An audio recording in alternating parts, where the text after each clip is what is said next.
1981, the famous John McEnroe was in the finals of Wimbledon. He hit a serve down the tee and the ball was called out. He did not agree with this call, so he began to argue with the official and yell the famous words, "You cannot be serious. Answer the question. The question, jerk." Have you ever been a victim of a controversial call?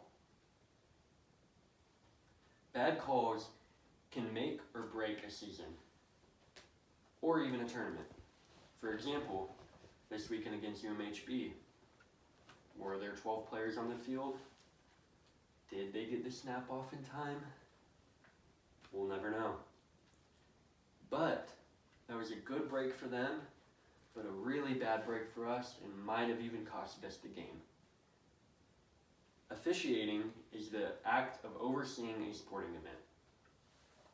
I'm Davin Williford, and today I'm going to give you a brief overview of tennis officiating, the technology around it, and why it is better than ever. Let's start with the jobs of each referee. So there are a total of 8 officials plus a court monitor per pro tennis match. For example, here's a tennis court.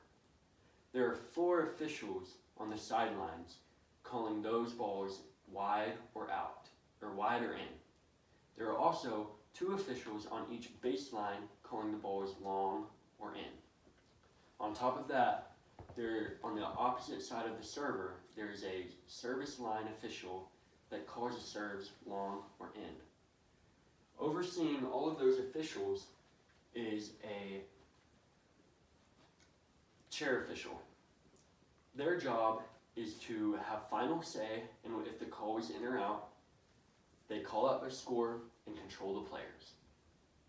If a player gets out of control or a rule is misunderstood, the court supervisor may come out onto the court talking to the player or official. So with 8 players or 8 officials on each court, what happens if there's a bad call? If the player decides to challenge a call and they think that the ball was in or out, they may challenge it. Before this technology was invented to challenge it and review where it landed, the chair official had the final say if it was in or out. This was not good for tennis because the players, one, had no proof and clarity if the ball was in or out. This was also bad for the chair officials and all the officials because it gave them no room for error.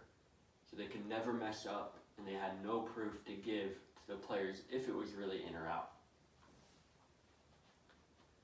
Top End Sports gives us information on how this system was created so that we know where the ball landed. British man Paul Hawkins created this system that was first used in cricket in 2001. It then made its way to tennis in 2006. Australian Open TV gives us more information about how the system works. The system involves 6 cameras that follow each shot made and projects it onto a virtual screen so that the players and fans may see exactly where the ball landed. Each player is provided 2 challenges per set. They get an additional challenge if that set goes into a tiebreaker. For example, if the player hits the ball out, or if they hit the ball and it's called out, but they think that ball was in, they may challenge it. If the ball was in, they get to keep that challenge.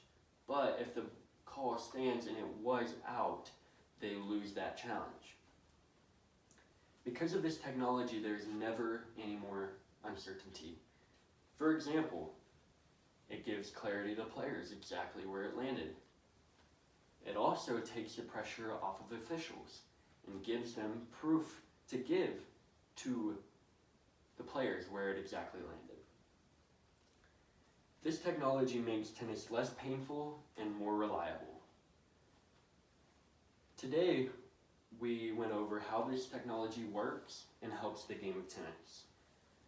So think back to the last time your team had a controversial call. Maybe you're a Saints fan. Last year, in the NFC Championship game, was that pass interference or not? That might have costed you the Super Bowl.